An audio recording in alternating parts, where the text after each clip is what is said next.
Hello, lovelies.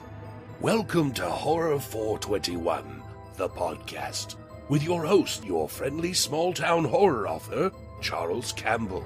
Sit back, relax, and enjoy the frights in this week's episode.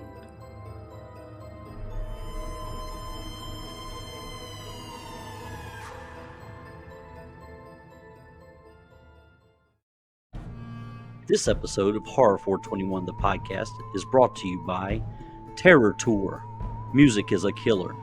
Virginia Morgan is the lead singer of a band called the Valley Rats. They have embarked on a regional tour. There is excitement in the air, but there's also something else. One by one, members of the band receive ominous letters at each stop. At first, they think it is a harmless prank staged by a fan. Soon, they learn it is something much more sinister. The band will have to come together to play the show of their lives if there is any hope that they can survive the Terra Tour. Terra Tour can be found at valleyboypublications.com by clicking on the shop tab. Hello, everyone. Welcome to another episode of Horror 421, the podcast. I'm your host, small town horror author Charles Campbell, and today I have a very special guest. I'm calling it part of the Couto collection because of Henrik Couto's connections to my recent guests, but I am super excited to have Joe Kidd on the show today. Joe, welcome to the show. Hey, thanks for having me. I really appreciate it. Oh, man, I'm glad to have you. You've done all kinds of cool stuff that I want to dive into, and you have something very recent that is just coming out that we'll get into. But before we do any of that, I would like for you to kind of introduce yourself to the listening audience, give us a little background on yourself, and then we'll get into a conversation. All right. So my name is Joe Kidd, and I've been acting since about 2004-ish. Just started out doing local theater and stuff where I connected with a bunch of other filmmakers through that. And we just started making our own stuff. I met my wife making a movie that never got finished for various reasons. But I get to tell people I met my wife wearing clown makeup. Oh, wow. Then, I mean, other than that, I'm a CT tech. I do CTs at a hospital, and I am on the side also a hypnotist. Oh, wow. Hypnosis stage shows, yeah. Well, don't hypnotize me on the podcast, man. I don't want to explain anything to my wife later. Well, I looked at your bio a little bit, and I want to let the listening audience know he has done something very, very cool that not a lot of us can say. Joe was actually in a film with Ben Affleck and Morgan Freeman, and I will let Joe tell us what film that was. I have it written down here, but I want to hear the story and how you got involved in that movie. So here's the crazy thing. I always tell people that I got cast in that film, but I was in the Marines at the time, and I worked for the President Helicopter Squadron. So I was the Marine saluting the President at the bottom of the helicopter, right? Gotcha. And I was actually away doing a lift on the day they needed me to film. So I was officially cast, but I was never in the film. Oh. Yes. But while I was away, I got back, and my wife at the time told me that she said some guy called for you, and I can't even remember his name now, but it was the director of Sum of All Fears. Oh, wow. And when I saw the movie, there was video of the Marine standing outside the helicopter. So I was wondering if that's why he was calling me. He wanted me for that, but I knew they wanted me as an extra. That was my first taste of film. And James Cromwell was also in that, which is another pretty big name. Oh, yeah. I remember the movie, and I'm a Navy guy, so I was in the Navy for 4 years out of high school. So thank you for your service, buddy. Yeah, thank you too. Oh, man. So we're going to fast forward a little bit. So tell me how you got involved. Well, before I do that, a lot of your movies are centered around horror, and this is a horror podcast. So what I'd like to know is, coming up as a kid, were you always a horror nut? Did you were you geared toward horror at all? No. Or how'd you get involved? So it's funny. My older brother, loved all the horror and all the B movie horror. I think I saw Hellraiser when I was like 12, maybe, because of him. Okay. Which is kind of a weird film to see as a 12-year-old. But I was never really into it. I liked like I guess I was, because I like the Freddy Krueger movies and the Jason movies Well, there you go. and all that stuff. But some of the like Pumpkinhead and stuff like that, I just didn't get. Right. The What really got me into it is acting in Ohio. There's not a lot of other types of films being made. Okay. It's the easiest one to produce and sell, because there's a market. Like, even for bad horror movies, there's a market. There isn't for bad romantic comedies or something like that, but for bad or what we would call D horror, there is Right. definitely a market for that.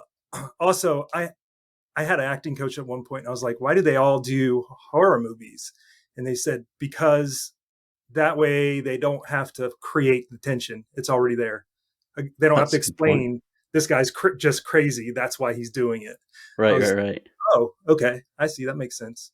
But basically, it was just out of a desire to act that I would act in horror films, and I would try to find, like, even if I don't want to talk bad about any movies I was in, so I don't want to say even the worst ones, like the ones that I knew weren't going to be like quality. I would still go to my acting coach and rehearse and all this stuff, and treat it like I was working for Spielberg or anybody else. Yeah, you put your best foot forward. I got it. Well, you never know who's going to see it. I've been cast off of just I don't have you seen Haunted House and Sorority Row? I have. So Iabu and I are the opening couple, Yep. which we joke that we're the cold open couple in a lot of things, and we get killed right away. Yeah. I was going But to bring that up. I had it written down right here, but yeah. also, so another director actually saw us in that and asked me if I was interested, and I worked with him. His name's Sean Burkett. He's in Brookville, which is just outside of Dayton. But I did a few movies with him as well. Yeah, well, yeah, you and Ibu work really well together, so I'm glad you guys ended up together. That's pretty awesome. So I'm sure there's a story there.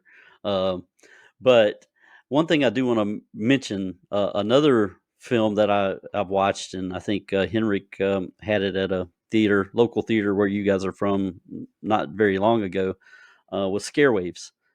And what I'd like to do is talk about that movie particularly for a little bit from your perspective. How was it filming that movie? I loved your story, so I would rather have it come from you, the overview and kind of what the story is, without spoiling it too much for the folks who haven't seen it.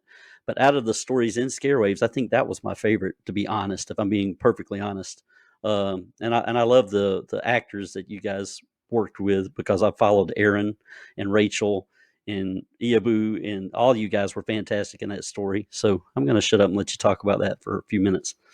That project. So, just a quick rundown without giving anything away. It is about a painter who paints women, usually nudes, and he the easiest way to put it is he basically sold his soul to the devil to Right. get this talent to where everybody wants his work. And it's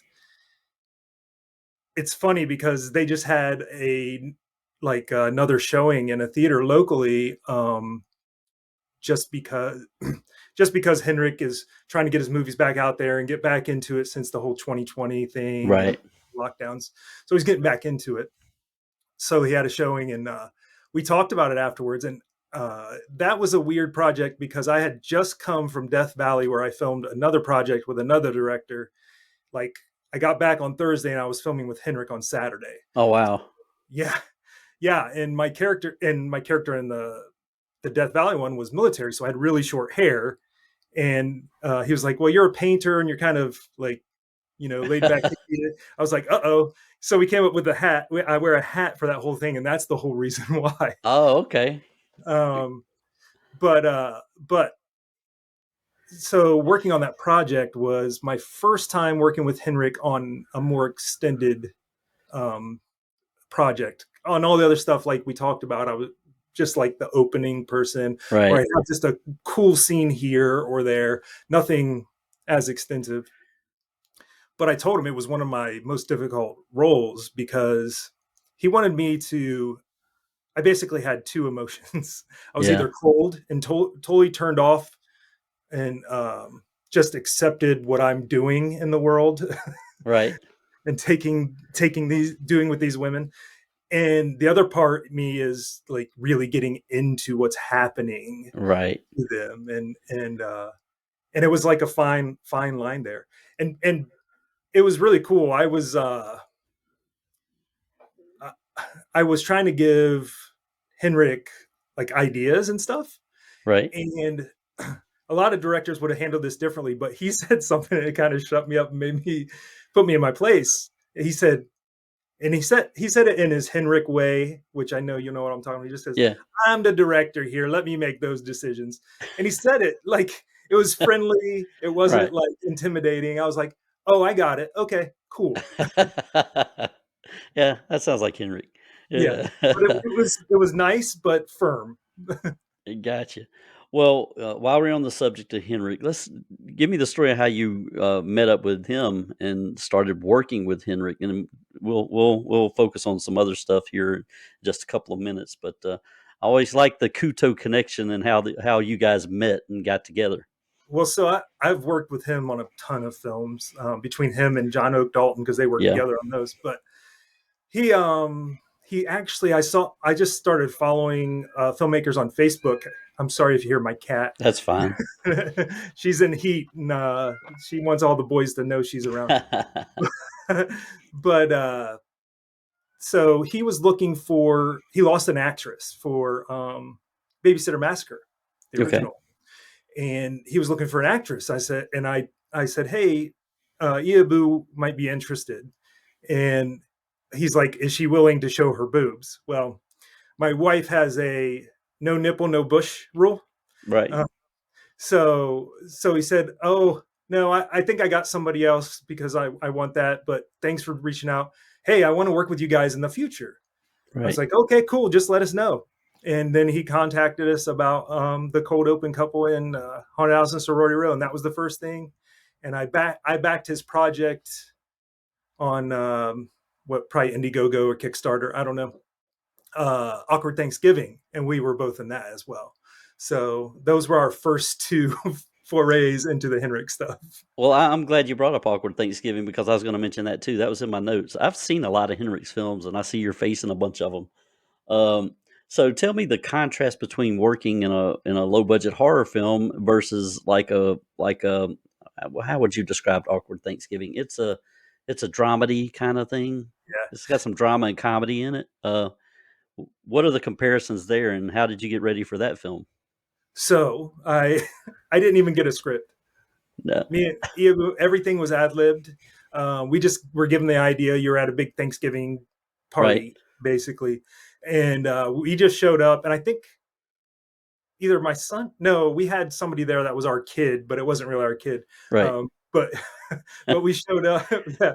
So I had no idea what the movie was really about. I just knew it was going to be funny, and I had seen Depression, which was another I've seen dramedy. that one too. Yeah. And I was like, sure, and Henrik's fun to work with. And like, this is cool. He makes movies all the time. We know they're going to be seen, which doesn't happen a lot in Ohio. Like, they'll make movies, but they don't know. It's probably one of the worst things that indie filmmakers do is marketing. Right. But some big time production companies do a poor job at that too. Right. But, Right. Right. but yeah, so we had no clue what was going to happen. And then when we went to see the film, we didn't we didn't we didn't know what we were in for, and we loved it. And I told Henrik, I was like, I would love to see more comedy from you. This is great. And Yeah. he said, well, this is what I love, but horror pays the bills. Yeah, yeah, yeah, yeah. The comedy stuff's good, man. And I like I like the movie you brought up, or Depression. That was depressingly funny. uh, Not to talk too much about Henrik, but I talked to him about that, and he goes, no, most of those situations were from my life. oh man, Like did the girl naked in the bed, and he's talking about somebody else. Like, nice, nice. All right, so we'll move off of Henrik for just a little bit. I want you to kind of share with the audience. I looked up some things, and we will get back to Smart House because I know that's the latest thing you've done and have out there. But I'm more familiar with your work through Henrik because I've seen a lot of his films. Can you bring up a few films that you've worked on that aren't Henrik related? You mentioned a couple already, but I will be quiet and let you. There's one here I wrote down, Animal Inside. I want to check that out. But Okay. anyway. So that was the one I told you, Sean Burkett. He's the guy Yeah. who saw us in the cold open and wanted to work with us. He basically he was something happened to his equipment and I let him borrow mine. And he's like, Yeah. "You want to be in this film too?" And I'm like, "Yeah, sure." So I got to play a cop, and it's basically about a woman who's turning into a werewolf. Oh wow. Yeah. It's a really cool thing. But I'm the cop. I go out to, I end up in the woods, of course, trying to chase her down. And you know what happens to cops in the woods. Oh yeah. Yeah. And I also did all the like visual effects. Like I did the gunshots and things like that for that film. Well, that's cool, man. You're pretty diverse. I mean, you're in front of the camera and you're behind the camera. What are your aspirations as far as directing goes? What do you want to do there? So I've directed 2 short films, and then I help Iabu on all of her projects because if she's in front of the camera, I'm behind it, then I can Hmm. kind of direct a little better back there. And then she says I always give good ideas, so she likes having me on set even if I'm doing nothing. Right. So so I like that aspect of it. I haven't built a team to really just direct. So usually I'm directing, I'm worrying about lighting, sound, Right. schedule, and all this stuff. I'd like to do something where I can just direct and I have a team to help me with all the other stuff. But I've directed 2 short films. One is my foray into horror, which was actually a horror comedy. It was a zombie film, but it was about 2 zombies who meet on a dating site for the supernatural. Nice. Is it? Can people find that somewhere? Yeah, it's on my YouTube, which is I think it's just Joe Kid. Okay. I'm It's gonna called make. Undying Love. Okay, I'm gonna make sure I put links to any social media or videos that you share with me. I'll put them in the notes below. Yeah, I'll Definitely will find check that. that out. Yeah, I'll find it and I'll send you the link Cool, directly. cool. Um, and then I uh, I directed a film and I edited it, or I'm in the process of editing it. It's been probably 5 years. It was about a couple. It's a comedy. It's just a straight up comedy. It's about a couple who go to a therapist because they're having relationship problems, and the therapist offers these puppets to work out their problems. So whenever they argue, they're supposed to pull out the puppets and talk in a puppet voice, and then the puppets start to get a little too involved, if you know what I mean. So Oh man, the funny thing about that is, while I was filming it, sorry, oh, that's all right.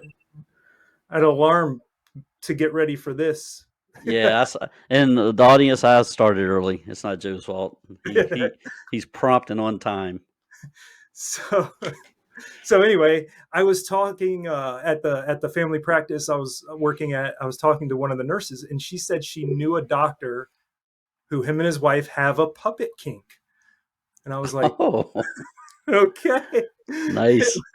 I didn't know it was a thing, but I had a writer wrote it in out of Columbus, and he sent it to me and said, "Hey, what do you think of this?" I said, "This is hilarious." He goes, "Well, we're never going to make it. Would you like to make it?" I was like, "Heck yeah." I have never filmed a comedy like that, so I learned a lot, and I'm not happy with the edit yet, and that's why it's not out. It's pretty good. I had 2 original songs written for it. Oh, nice. Yeah, yeah. I put a lot of money to. I made so just like any romantic comedy, I have the ghost clay pot scene, and the puppets are helping. Oh, But nice. I made a wheel, a pottery wheel, out of an old ceiling fan and a end table. Oh, wow. Yeah, it was crazy. I'm trying to figure out how that works. So you had the motor from the old ceiling fan, and you just had the Well, the motor was underneath, and Uh-huh. then the part that would hold the blades was on top, and I put Lazy Susan on Oh that. yeah, yeah, yeah. So it was Oh round. wow, that's pretty cool, man. Yeah, yep, and it worked. It worked. Hey, that is awesome.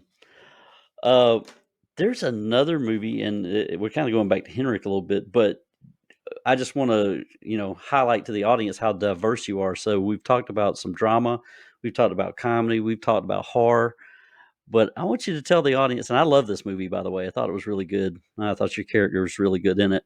Um, let's talk about the Western you were in. Um, if you want to, Calamity Jane. yep, the Yeah. Calamity Jane movie. Um, So that was really cool. I really like that character. That's one of my favorite ones with Henrik that I was in, just because of the way it was shot more artistically. right, Um, that and probably Scareways were my two favorites, because Scareways was an opportunity to work more with him. right.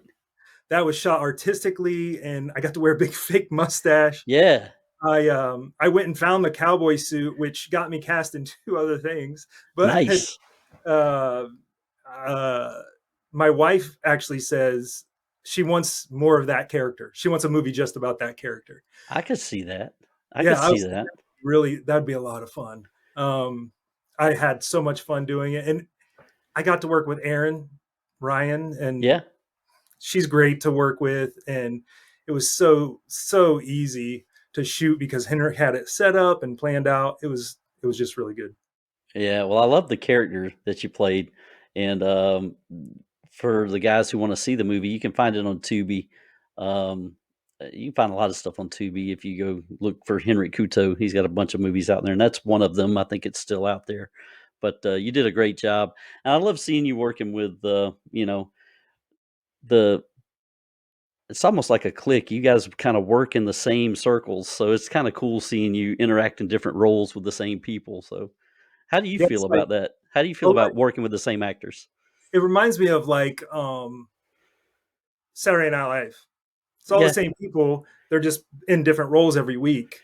Um, and we get to do more because it's not just comedy. We get horror, Western, Right. dramedy, whatever, Um, so I love, yeah, I love working with them. And plus, I know what they're going to give me. So I know how to prepare. Like Erin always gives you so much in her face and her expressions that Oh, you're she's going to be really able to, good. yeah, Yeah. you're going to be able to work. And of course, I know how my wife is, so I'm going to be able to work with her. Yeah. Um, the same with, um, oh, his mind is John. Oh, John Hambrick? Yeah, that's it. That's Yeah, it. yeah. Yeah, like I know what I'm going to get from him. Uh, yeah, he's not as expressive with his face. He has kind of a stoic thing about him, Yeah. but yeah, he has his part down, and he's there, and he just expects you to have your part, which is awesome to work off Yeah. of. I love that guy, man. I love him. Well, I love all these actors. Him and Joni and you and Iabu, all of them. And I told Henrik and him this when they did that movie, Devil's Trail together.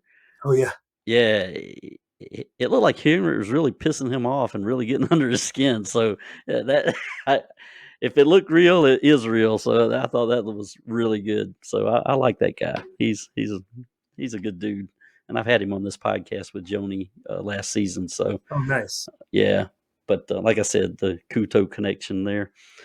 Um, but tell me a little bit about what you have coming. We'll segue into what you guys just launched and just premiered, and talk about that. Give us a little insight into the plot of this movie. Your lovely wife is the star, I believe.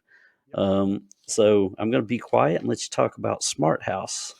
So Smart House is a film about um an AMSR like influencer. So she has Okay. an AMSR channel, or ASMR, however you, whatever it is. I don't know anything about it.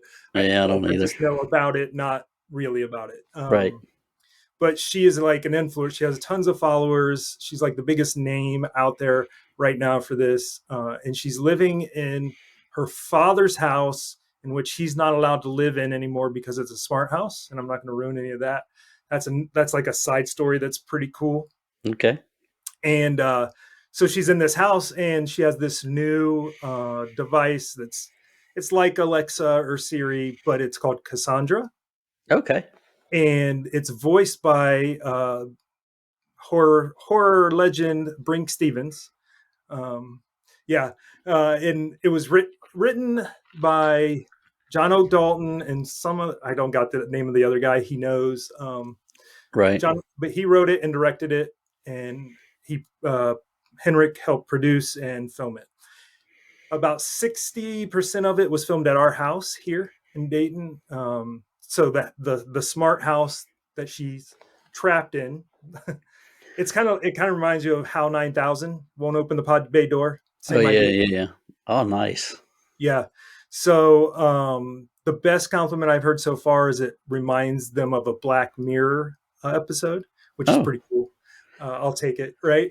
yeah, that is pretty cool. But That's a Kiabu does a really good job. I'm in it. I just have a small role in it.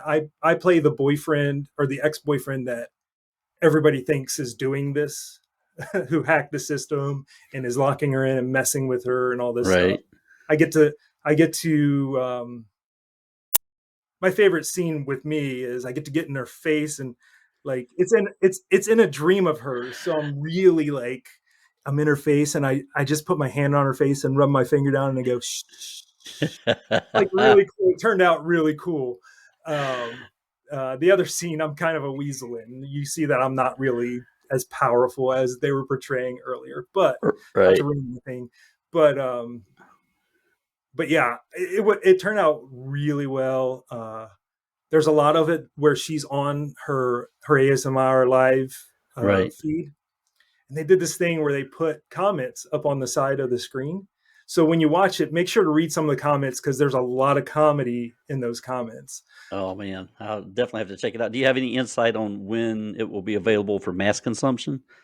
Um, I think I know we're doing a theatrical premiere here in Dayton in 2 months, August.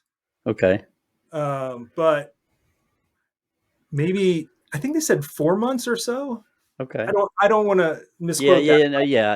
It's a I'm pretty quick turnaround. not holding you to anything, but will we expect it on a streaming service or somewhere we can see it in the future? So it's going to ITN, who's done a lot of their Right. projects, and they just delivered it last Saturday, actually. So like a week ago was when they started delivering, and I'm not sure how long the process takes, or Gotcha.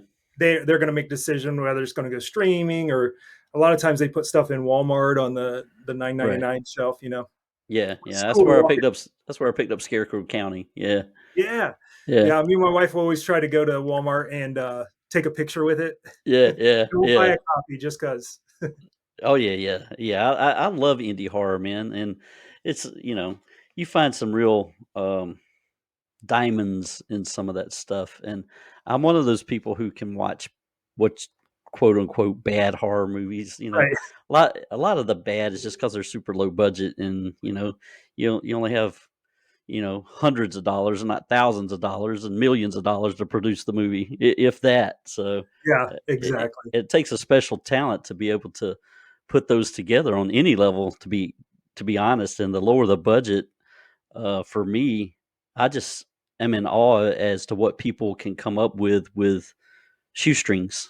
So So one of the best ones that I've seen that was literally done with probably the least amount of money I've seen is actually on Iabu's YouTube page. It's called Psycho Killer. oh, I saw it. Did you? Yeah. She recommended it to me the last when I had her on, and I told her I promised I would go see it. She sent me the link, and I saw it, and I loved it. She said she thought I would love it, and I promoted it on the other podcast, but we'll promote it here too. But yeah, keep going with your thought on that. Well, I was just saying he did, like, they had no money, and the way they shot that was in down in the tuberculosis tunnels of an old hospital. Yeah. It was crazy. I got to be in the film for just a little bit. I was near the end. I got to be in the mask of the baddie, Right. Right. Right. And there's a scene where he falls to his back, and I took that fall and I didn't brace, and my head snapped back and hit the ground. Did you get concussed? I felt like I did, but the coolest thing about it is he said he didn't have to go out and find another sound. He used the sound that I made. You cracked your dome and you used the sound. That's Yeah, awesome. yeah. Well, luckily there was a little bit of foam rubber on the back of the head too. Right, right. Oh man. But yeah, Randy, he's very creative. He made all the prosthetic stuff. There's a body pit that he made of body parts and stuff, and he directed it. He's the main guy in it as well. Right. Well, you've had an interesting story of how you got into filming and filmmaking. Um, can you share with me and the audience maybe some of the challenges you faced in you know, in pursuing your dream? Because you're really good at what you do, and I want to hear about the struggle a little bit. If what challenges you faced along the way. Well, first of all, thank you for saying that, and I really appreciate that. I'm going to start at the end, and then we'll go back Okay. because I've been thinking about this a lot lately. I've kind of lost a little bit of my drive for it. I think a lot of that had to do with 2020, Right. and then after that, I had a couple of friends in the industry kind of betray me, I guess, Oh man. and and my wife. So, and I've seen some people who aren't good people like prosper, which kind of hurt me. But Right. I also got my creative outlet doing the comedy hypnosis and stuff like that, so I get to perform there. But to go back, the biggest challenge is just having to have a day job. You can't go to all the auditions. You can't always film when the director wants to film. I was also, for a big period of time, I was in the Army National Guard for 6 years. So if it was my duty weekend, I couldn't say, "Hey, I need to film." So it was just time, and the older you get, it's also energy and time. Yeah. So you might have the time, but you need to rest a little bit. And I'm Right. starting to learn that a little more now that I'm in my 40s. um, so that's the biggest thing. Not making money doing it, so you can't quit your day job.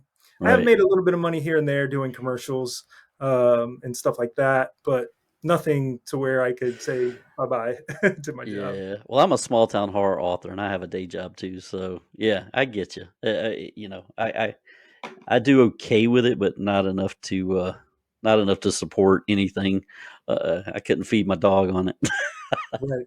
But Right. And yeah. then it probably for you is sometimes you don't feel like writing because you're y- tired from your day job. Oh yeah. Yeah. I'm sure. I'm sure that's probably the biggest thing is being able to make it to auditions and being available to film on the days where they're filming. In the very beginning, the only way I found auditions was on Craigslist. Oh wow. Yeah. And I got some really cool projects. I met some really cool people from from that. And then Facebook came around, and then they have all these like there's a Southern Ohio Film Association and a Mid Ohio Film Association, and Hmm. people post in there all the time looking for actors and stuff. So now it's a lot easier than it was when I first started. Plus, back when I first started, the DSLR craze that hadn't happened yet. So you had to spend all this money to get a decent camera to make something decent. Oh yeah. So there weren't as many people doing it. Now you can just go get a Canon T4i or whatever, and for 300 Yeah. bucks and make something that looks really good.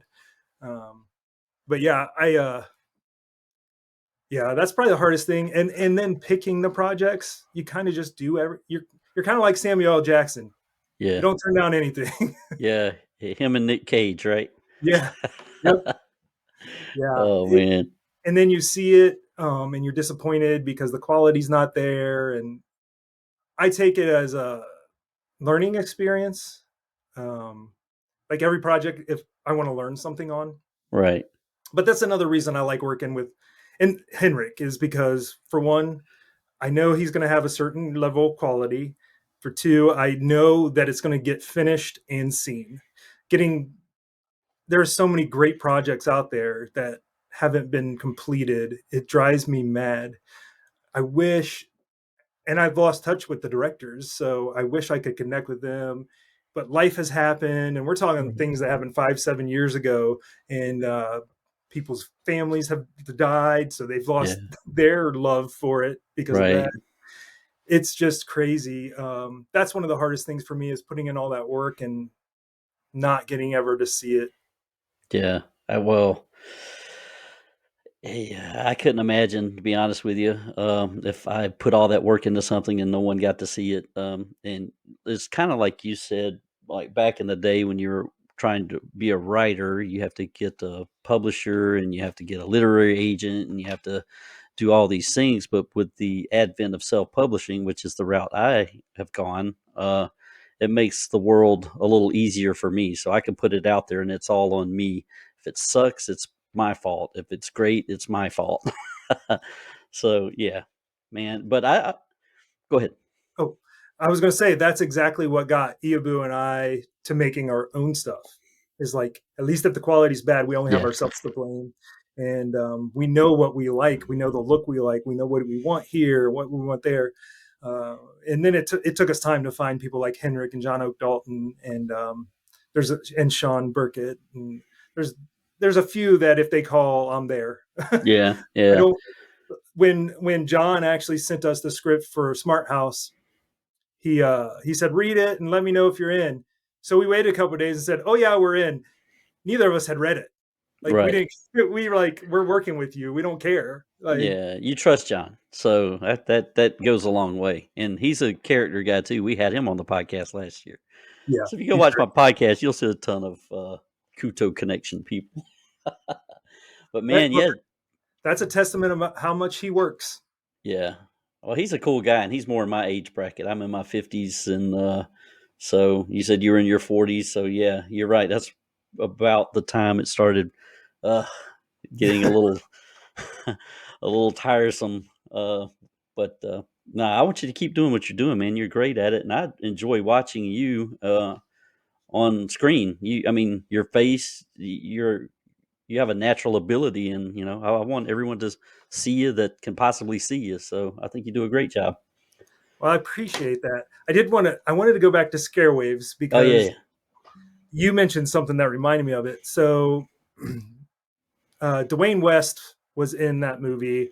He was wearing a mask, so you wouldn't know his face. right, right. But he came to the premiere, and he told us, he was talking to me and Ia, and he told us that whenever he saw us in movies, it's like, oh, those are cool people. Like, they work really well together. They should be a couple. Like, he didn't even know we were a couple. So it was really cool. It was really cool to hear that. Like, me and my wife figured after that, we're like, it just shows you don't really know who's watching you and what they're thinking. Right. So it's really cool to hear it, because people don't reach out and say, hey, that was awesome very often. They'll tell you if something sucked, but Oh yeah, yeah. for you Nah, to man. say for you to say what you said, it kind of helps relight that fire in there. Well, it's the truth. I don't. I'm not going to sugarcoat anything. If it sucked, I'll tell you it sucked. But it's great, man. You guys have a good chemistry, just like Joni and John in their movies. They played brother and sister in a movie, and then they played a married couple in another movie, and their chemistry with each other, and now they're together in real life. So you know, Yeah, it's yeah. crazy. I was in the brother and sister movie, Yeah, the Ouija room, and it had another name too. There were two Haunting names. Inside. Yeah, Haunting Inside. Yeah, that was a good movie. I like that too. So, That was eh, another fun character where I got to play a '50s like Rat Pack dude. It was yeah, kind yeah, yeah, yeah, yeah. of, that But was yeah, everything I've seen you in. Were you in? I think you were. And correct me if I'm wrong. I don't want to misstate anything. But I watched his Bigfoot series, Buggy Creek. Were you in that? yeah. I was the police officer. That's right. That's right. How was that filming a TV series? I thought it was a cool series with the character being Bigfoot, and he's really the hero of the series. But anyway, yeah, talk about that a couple minutes. I really enjoyed that. That was really a lot of he sent me the script, and I read the wrong part.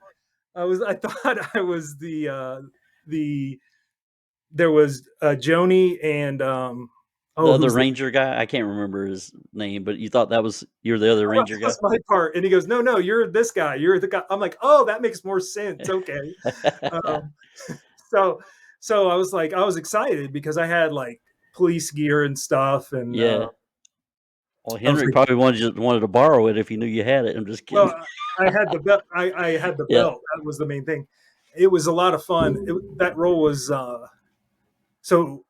It's no secret. Henrik isn't a fan of cops, right?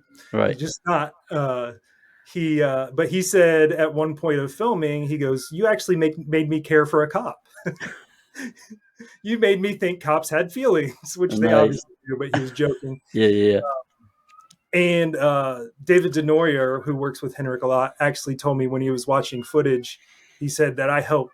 He felt that I helped ground the series, like I gave it a grounding. I was like, that was for an actor, that's a good compliment. Right. Yeah, yeah. I enjoyed the series, but it's been like a year since I watched it, so I didn't want to miss. And I was 90% sure you were in it, but I couldn't remember the exact character. I'm 54, man. I forget things all the time. Ibu's But in it too. yeah, okay, okay. She's just in one thing. Yeah, is that the when the all the girls were together? In I think Rachel was in it too. I can't remember. Rachel was in Jeez. it. Ibu's was she was drunk coming out of a bar.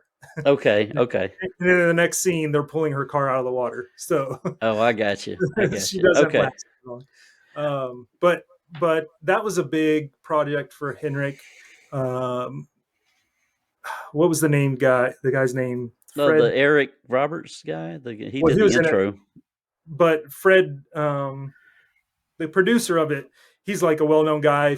He's written like hundreds of movies, made hundreds of movies for Showtime. Some of them were like the Skinamax movies, Right, right, right, Hot Tub and Naked Women. That's right. those movies. Nice. So Fred Olin Ray is his name. Yeah, Okay. Yeah, yeah, yeah, yeah. he's done a ton of films. And Henrik, he's like was one of Henrik's idols. Like growing up, he wanted to be like him, and so when he picked Henrik to do this project, Henrik was like had this big burden on his shoulder. And when we filmed our last scenes, and he said the final cut, he actually dropped to his knees in tears that he finally Oh, completed it, because it took a good 8 months from maybe more 8 to 10 months from start to finish to film the whole series. well, it was very well done, man. I watched it on when it was on Amazon Prime, and then it dropped, and then I went and bought it on Amazon. I have it on, so if I ever want to go back and watch it, I can go It's, watch it. it's And also on Tubi now. yeah, yeah, yeah. He was promoting that, so you can see Joe in Buggy Creek the series. You go check that out on Tubi. But yeah, that was a great series. Before we end the podcast, there are a couple more things I want to talk about. Some of the shorts that you've been in. I remember there was one called Beggar's Night, the guy with the candy. Um, that was a Halloween short. Do you want to talk about that a little bit? And I remember another short you did. I think it was centered around the Christmas holiday with Iabu. Yeah. Yeah, if you want to tell the audience about those, and I'll share where they can find them in the links. But those look fun too. Those look very fun. So Beggar's Night was Henrik loves doing shorts around Christmas and Halloween. So I told him I love doing holiday films like that. I want to make a Christmas movie that's a classic that people watch every year. But which I did another Christmas short called Lights. I'll have to give you the link to that because Okay. it's got a little creepy vibe to it too. I'll have to send it to you. But Beggar's Night, I play the pizza man, and I show Hmm. up with a pizza, and I I get a bucket or a pumpkin or something kicked at my head, and he barely misses me. I give him the pizza and go. The cool thing is, without Henrik knowing, I made a pizza box, and the pizza place was called Incredibly Handsome Pizza, because incredibly handsome is his thing about himself. Right. And I gave the logo was a slice of pizza with a handlebar mustache and some round glasses. That's awesome. That's awesome. What I remember about your character, you weren't the right pizza guy, if I remember right. The guy was looking for like your brother. You were little Sal. He was looking for Big Sal or something like that. I can't He remember. was he was mad because I brought what his wife ordered, which was some like vegan, not very good, like no cheese. Who uh, doesn't get cheese on a pizza? Not this fat guy. I eat cheese. Exactly. And then the Christmas one, I can't remember what that one was called, I but can't remember the title, but I can see it in my brain, and I'll put yeah, links in the podcast below. that was a lot of fun. I just I just got to go and joke around with Iabu, and she got to walk around all scared, which was really cool. It was it was different. I really liked it. It was a lot of fun. Yeah, well, they were great. So I want you guys to go check out Joe and those short films too. And before we close out the podcast today, I want you to kind of tell the audience what you have coming out. We know about Smart House. I looked at your IMDb and I see some other things you're working on, but I don't want to blurt them out there if they're not close to ready. But if you've got anything coming out, or if you've got anything else that I didn't bring up that people should go check out, I'm going to be quiet and let you have the floor. So I know it's been out on, I think it's been out on Tubi for a while, or Amazon maybe. But it's called Jesse James Revenge.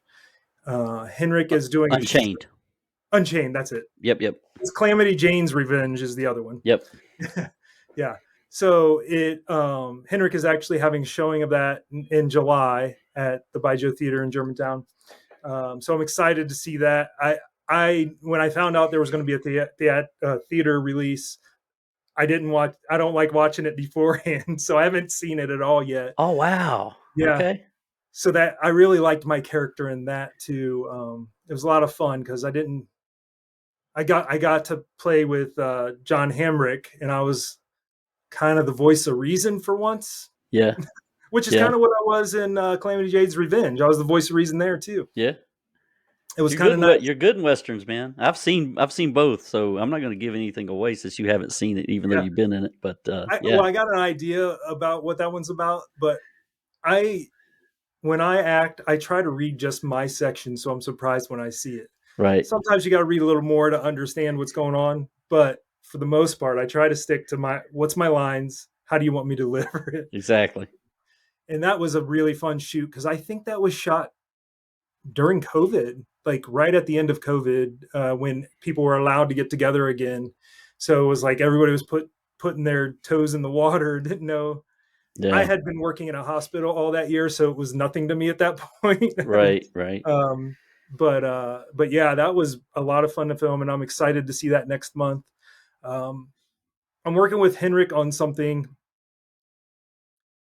We're not very far yet. The project that I shot in Death Valley never got completed. So Henrik said, you still have that footage. Maybe we can make something and use that footage as flashback because it's literally filmed 9 years ago. So we could film something with you now and it'll look like it's a 9-year flashback and we don't have to fake it. So it's shot out in the desert at the Trona Pinnacles and in this ghost town in this town called Trona. And it's just like the footage looks great. He's just going through the footage now to find where the story is that we can create together. I'm really excited about that one because we put a lot of work into the Death Valley stuff and nothing has happened with it. Let's see what else. I'm always working on Iabu's podcast, which is a scripted podcast, she calls it. So it tells a story of Dark City, which she probably told you about this. Yeah, she did. Mm-hmm. Which is her fictional city of where villains and superheroes basically started. Like the comic book stuff is just taller tales of what really happened. So these genius criminals and genius superheroes started in this one corrupt city. It all started with politics, right? Oh yeah. That's where it always starts. So I'm helping her as much as I can on that, and mostly I'm just focusing on my hypnosis stuff, and that's going to be a really good. We have a conference we're going to in Vegas in July where we both get to present a talk on, which is pretty cool. Okay, well, before we end the podcast, I want you to talk about that a little bit. Tell us about your hypnosis stuff, how you got into that. I find that intriguing. I really do. So I'm interested in how you got into hypnosis and what you're going to be doing with that in the near future. This will keep. Yeah. Well, I have a beagle asleep in the chair over here. Yeah. Yeah. All right, go on, girl. Go. You got your pets. All right. So So I got into it the weirdest way. I was sitting around doing nothing, and I saw an ad on Facebook, of all places, for a hypnosis school. And they had a free 2-week thing. It taught you how to hypnotize somebody. So I did it. I did the 2-week course, and I hypnotized my wife. She was the first person I hypnotized. And they tell you not to hypnotize your family or friends because part of the thing of hypnosis is having prestige, and everybody just sees you as, oh, you're just Joe or whatever. Right. But my wife was really into it, and I put her under. It took me a while, and she was under for a little while. I did a couple of things, and then gave her a little confidence boost and things like that. Right.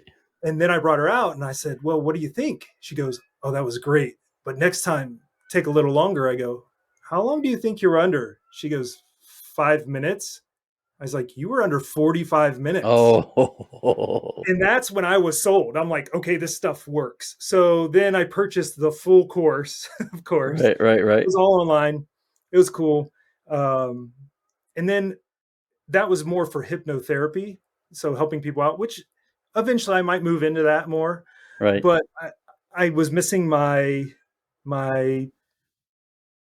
entertainment side of stuff. I wanted to be able to entertain.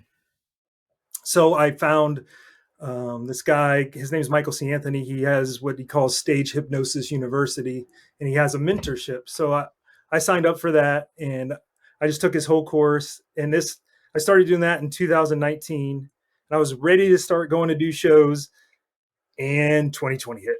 Oh man. So nobody was hiring, and the few that were hiring the big names that have been established for a while. Right. So it was hard to break in. And then 2021, I did one show. No, that was 2020. I did it wasn't a show. It was more of it was a masquerade ball. I went and I just like did a it demonstration. Yeah. And I did mostly mentalism there, just some magic stuff. And so I got to perform. Right. Then fast forward, I think I skipped the whole 2021. I didn't do much. 2022, I got a call from somebody who said, "Hey, we have this high school. They want you.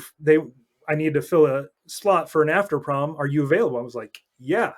So Nice. my first show, we drove out to Waukon, Iowa, and I did it my first show.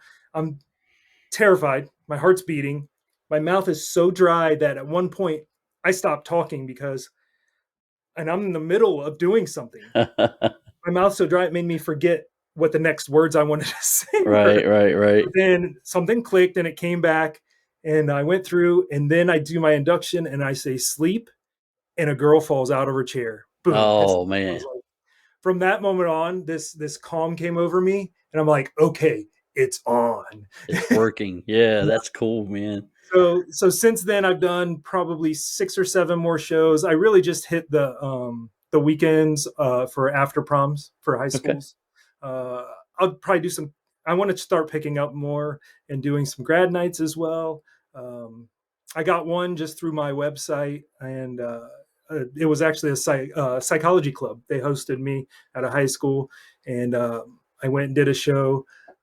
And unfortunately, there was a basketball tournament at the same time, so we didn't get a big turnout. But the show was great. Like the volunteers were very creative, and I use a lot of the stuff from acting on the stage. Yeah, it's like a hypnosis show is like doing a Broadway play where you're the director and none of the actors have the script. I gotcha. So I'm directing this play, and I try to connect everything together, so it's like a sensible thing. My favorite routine is I start off by saying, everybody's offended by everything now, right? True. I'm going to show you that it's a state of mind. And then I tell one guy, I say, the guy I'm touching now, every time I say the word thank you, you're going to get offended. So I'll have him do stuff to like hold my mic for a second, and then I'll be like, thank you. And then he'll give me a look. This one guy was great. He kept just giving me, like, every time I did it, his expressions would get bigger. And then the last time I did it, he didn't know it was the last time, but he made it the last time because I did it. He gets up, walks all the way to the end of the row of chairs and turns his back to me and puts his hand on his chin. It was the Oh, that's greatest thing. hilarious. Um, Oh my goodness. That I is actually put hilarious. that one up on my TikTok. Like that one is a fun one. But I love doing shows. I love entertaining. I'm going to start trying to get more back into filmmaking because of hearing the compliments you gave me and the encouragement you gave me. That means a lot. Oh man, you're awesome, dude. I'll tell everybody. Okay, before we sign off, if you want to, and I'm going to put everything below in links. So Joe's going to send me links. But if you want to share your social media, contact information, your website, if you want to spit that out, I'll make sure I put it below. I'll get those from you. But if you want to tell people where they can find Joe Kidd. So for my hypnosis stuff, it's thatjoekid.com. And Facebook, it's thatjoekid.com, and YouTube, thatjoekid.com. And also TikTok. So it's easy. All across, it's thatjoekid.com. I have, let me see what else. For acting, you can contact me there as well. It's probably the easiest. My other YouTube that I had before hypnosis, I'll have to give you that link because I'm not sure of it. I don't really Okay. use it that much, but that's where my short film, and I have a couple other things we didn't talk about, but they're around there. I used to do animation, so there's a couple of my little animation things, the CG animation stuff.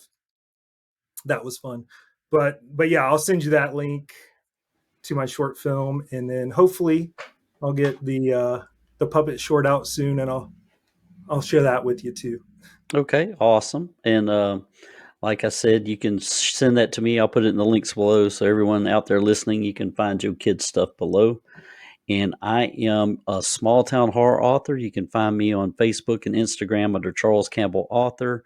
We do have a Horror 421, the podcast Facebook page, and I'm crazy enough to host 2 podcasts. So you can also find Backstage 421, the musicians only podcast, on Facebook and YouTube. So, with that being said, thank you so much for joining us today, Joe. I had a great time talking to you. I had a lot of fun. Thanks for having me. You're very welcome, and we'll definitely have you back. And maybe you and Iabu can come on together, and we can get you together on a podcast, and we can talk about Smart House after it's out. Are you sure you can handle that, both of us? I don't know, man. I don't know. I'll try. All right, guys. Well, thank you for listening to this week's episode of Horror 421, the podcast, and we'll see you on the next episode. Take care.